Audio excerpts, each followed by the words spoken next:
AP deputy CM Pawan Kalyan సంచలన నిర్ణయం తీసుకున్నారు. కొత్త ఏడాదిలో సరికొత్త నిర్ణయంతో ముందుకెళ్లబోతున్నారు. 2025లో ప్రజల మధ్యకు వెళ్లాలని డిసైడ్ అయ్యారు. క్షేత్రస్థాయిలో ప్రజల మధ్య ఉండాలని నిర్ణయం తీసుకున్నారు.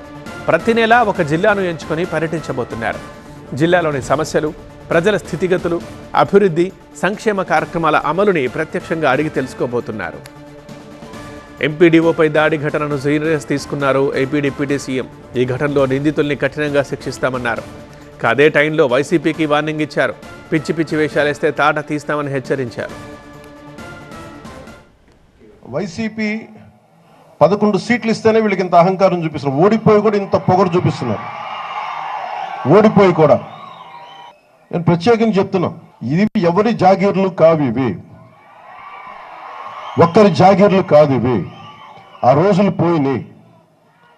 మీరు రకరకాల ముఠాలను పెట్టుకొని మీరు భయపెడతా ఉంటే భయపడే ప్రభుత్వాలు కాదు, ఎన్డీఏ కూటమి ప్రభుత్వం అసలే కాదు.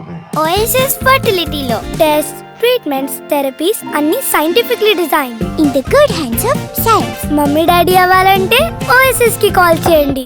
చూస్తూ ఊరుకునే యువత కాదది, ఇది రాయలసీమ యువతది,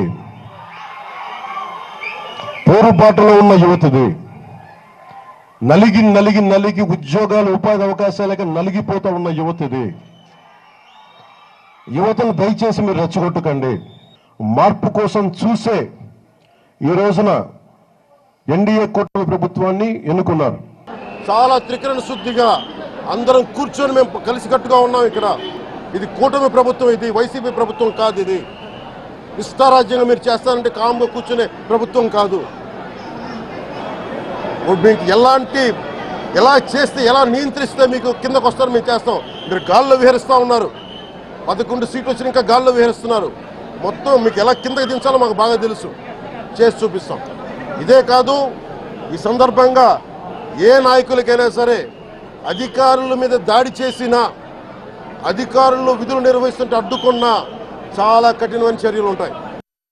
సుదర్శన్ రెడ్డి గారి మనుషులందరికీ చెప్తున్నాం, నేను మళ్ళీ ఇంకొకసారి వచ్చి ఇక్కడే తెస్టేస్తాను చెప్తున్నాను. కడపలోనే, అన్నమయ్య జిల్లాలోనే, రాయలసీమలో వచ్చి కూర్చుంటాను. ఇలాంటి పిచ్చి వేషాలు వేస్తే అవసరమైతే నా క్యాంప్ ఆఫీస్ ఇక్కడ పెట్టుకుని మిమ్మల్ని సరిచేసే వరకు నేను ఇక్కడే కూర్చున్నాను చెప్తాను. మీరు నా సహనాన్ని పరీక్షిస్తే. ఎందుకంటే మేము అన్ని తెగించి వచ్చాం. సోషల్ మీడియాలో పిచ్చి కూతలు కూసినా, ఇలా ఆఫీసులకు వచ్చి దాడులు చేసినా దీని పరిణామాలు చాలా చాలా చాలా తీవ్రంగా ఉంటాయి, గుర్తుపెట్టుకోండి.